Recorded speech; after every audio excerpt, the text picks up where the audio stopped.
So thank you for coming, Christos. Thank you for coming to ECO6G. It's a pleasure to have you here. Thank you for inviting. Welcome. So the very first thing, who is Christos Verikoukis? I'm a university professor with the University of Patras and affiliating faculty member with ESI Athena in Greece. Athena Research Center is an umbrella institute and it has different institutes. And one of them is ESI, where I belong, and I run most of my research projects through this research center.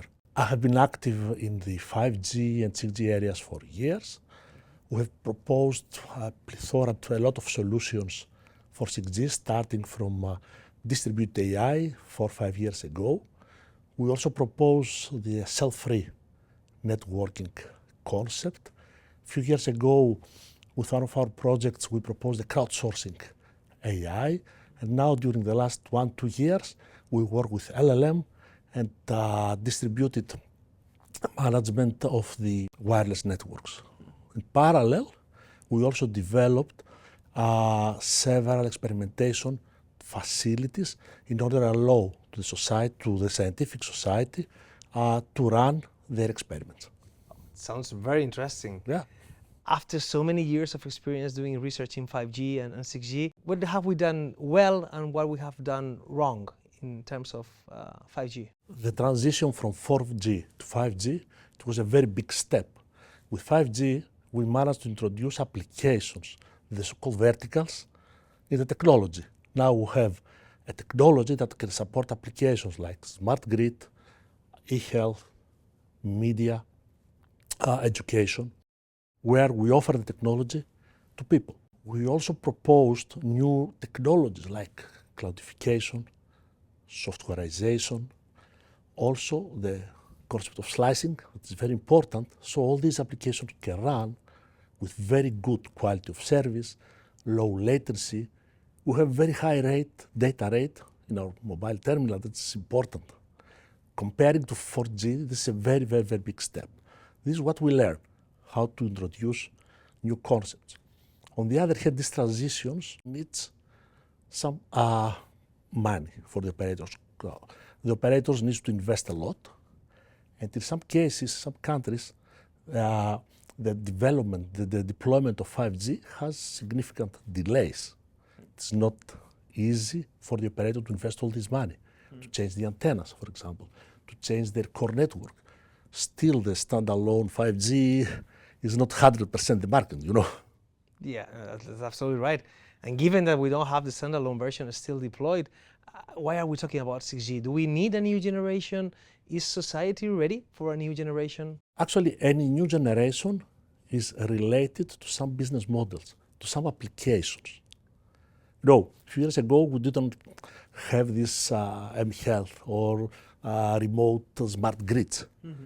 Now, although we have them with 5G, we talk about metaverse, holographic communication. All these technologies, all these applications needs a new technology.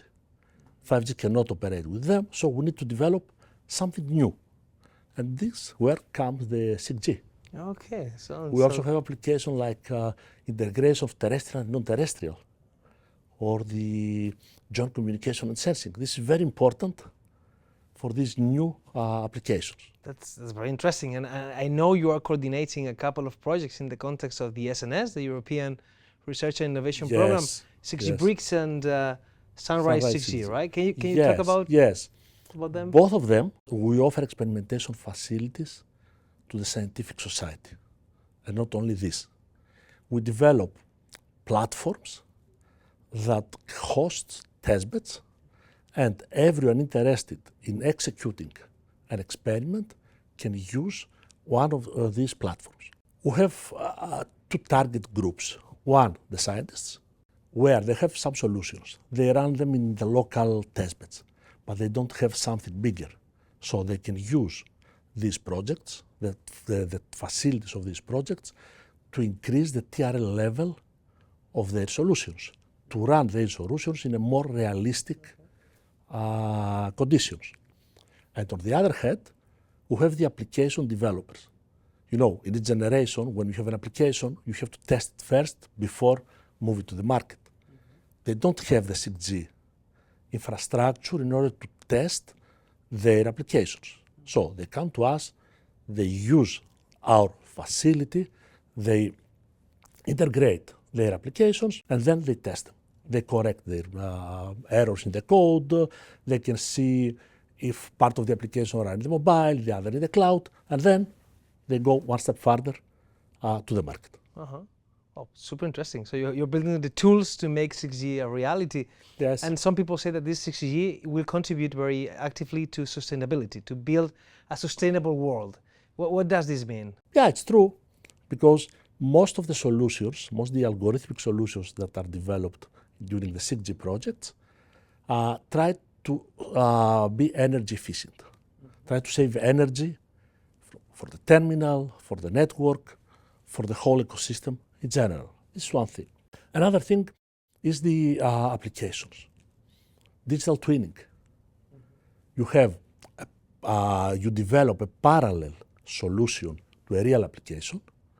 You know how this application or the system will react under certain conditions, so you can control, for example, the power consumption.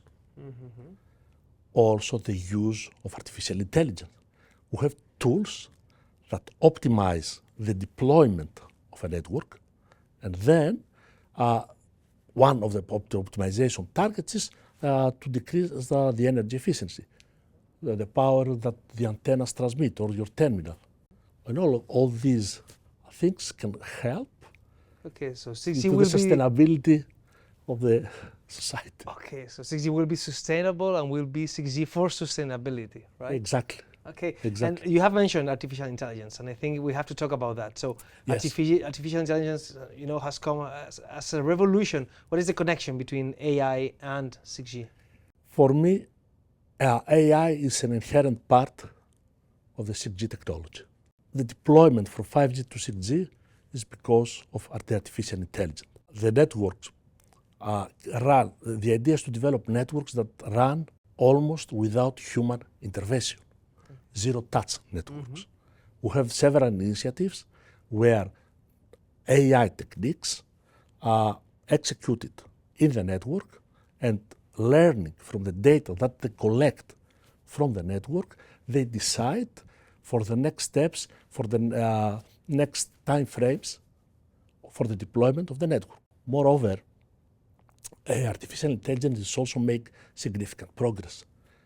This LLM, that is human interface, human commands that can be executed over the network, and with few sentences you can program a whole network, a big antenna. You can order them and then execute the commands. With all this, I think 6G and AI go together.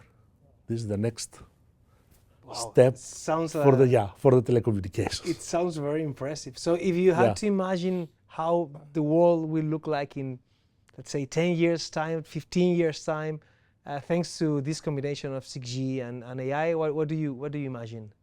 This is my last sentence. LLM. With simple commands, you give some orders to the network. Simple commands, just optimize the throughput, minimize the energy consumption, minimize the latency. All this is the future, how the next generation of the networks will execute it in the next 10 years. Wow. And for this, we have to prepare our engineers. There is a lack of skills? There is a lack of people who can understand this LLM concept, get data, and take advantage of these AI facilities. Powered 6G. Yeah. Wow. Sounds amazing. Let's hope in some years' time we can talk again and see that all this has happened already.